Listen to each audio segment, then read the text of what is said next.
Good morning. I got going early today. All right, so 1 Corinthians, we're in chapter 8, Amplified Version.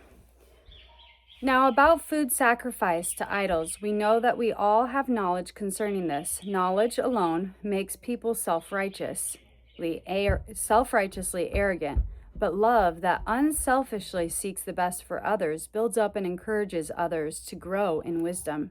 If anyone imagines that he knows and understands anything of divine matters without love, he has not yet known as he ought to know.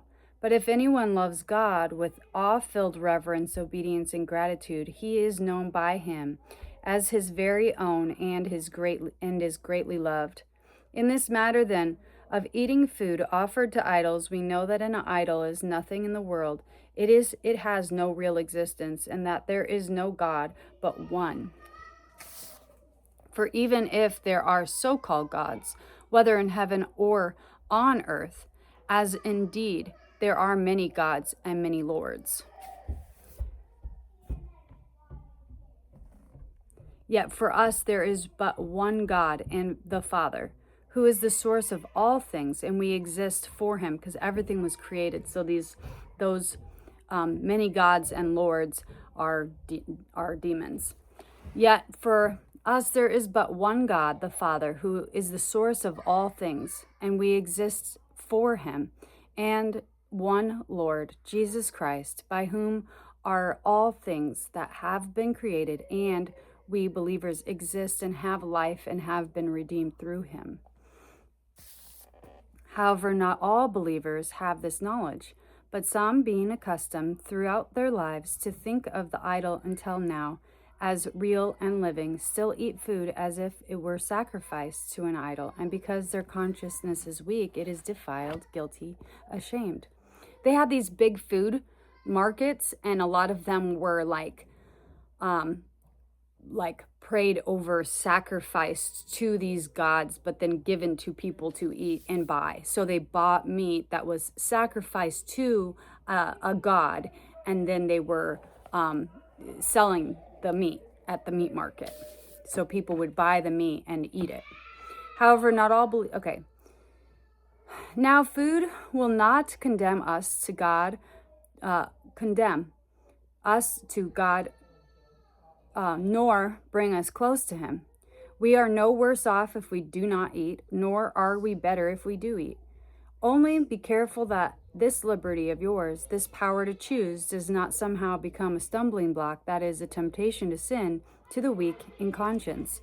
For if someone sees you, a person having knowledge, eating in an idol's temple, then if he is weak, will he not be encouraged to eat things sacrificed to idols and violate his own convictions?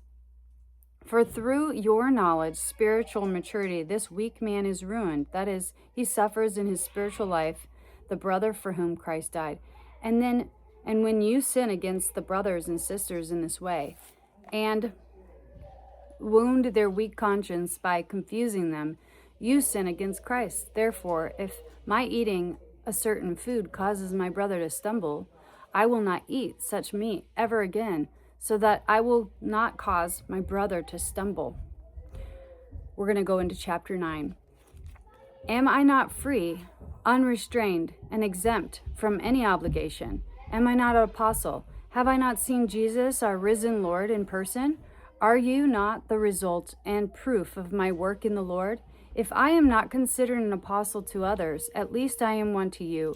For you are the seal and the certificate and the living evidence of my apostleship in the Lord, confirming and authenticating it. This is my defense to those who put me on trial and interrogate me concerning my authority as an apostle. Have we not the right to our food and drink at the expense of the churches? Have we not the right to take along with us a believing wife, as do the rest of the apostles and the Lord's brothers and Cephas, Peter? Or is it only Barnabas and I who have no right to stop doing manual labor in order to support our ministry? Consider this. Who at any time serves as a soldier at his own expense? Who plants a vineyard and does not eat its fruit? Who tends a flock and does not use the milk of the flock? Do I say these things only from a man's perspective? Does the law not endorse the same principles? For it is written in the law of Moses, you shall not muzzle an ox while it is treading out the grain. Keep it from eating the grain. Is it only for the oxen that God cares? Or does he speak entirely for our sake? Yes, it is written for our sake that a plowman ought to plow in hope, and the thresher to thresh in the hope of sharing the harvest. If we have sown the good seed of spiritual things in you, is it too much if we reap material things from you? If others share in this rightful claim over you, do not we even more? However, we do not exercise this right, but we put up with everything so that we will not hinder the spread of the good news of Christ. Do you not know that those who officiate in the sacred services of the temple eat from the temple offerings of meat and bread, and those who regularly attend the altar have their share from the offerings brought to the altar?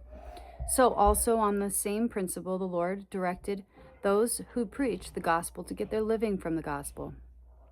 But I have used none of these privileges, nor am I writing this to suggest that any such provision be made for me now.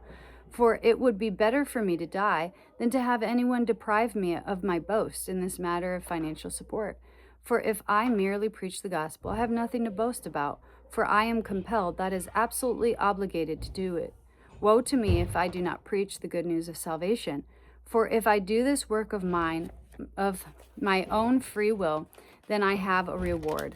But if I do it not of my will, but by God's choosing, I have been entrusted with a sacred stewardship.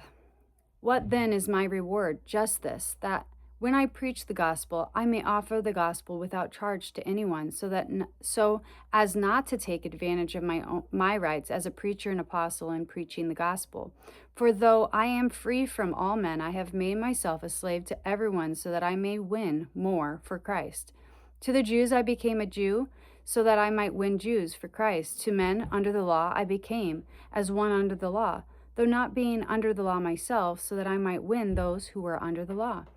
To those who are without, outside the law, I became as one without the law, though I am not without the law of God, but under the law of Christ, so that I might win those who are without law. To the weak I became as the weak. To win the weak I have become all things to all men, so that I may be all means in any and every way, save some by leading them to faith in Jesus Christ. And I do all this for the sake of the gospel, so that I may share in its blessings along with you. Do you not know that in a race all the runners run, and their very best to win, but only one receives the prize? Run your race in such a way that you may seize the prize and make it yours. Now every athlete who goes into training and competes in the games is disciplined, and exercises self-control in all things.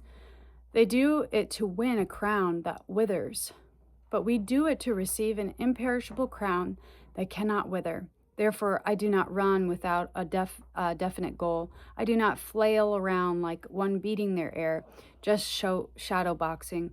But like a boxer, I strictly discipline my body and make it my slave, so that after I have preached the gospel to others, I myself will not somehow be disqualified as unfit for service.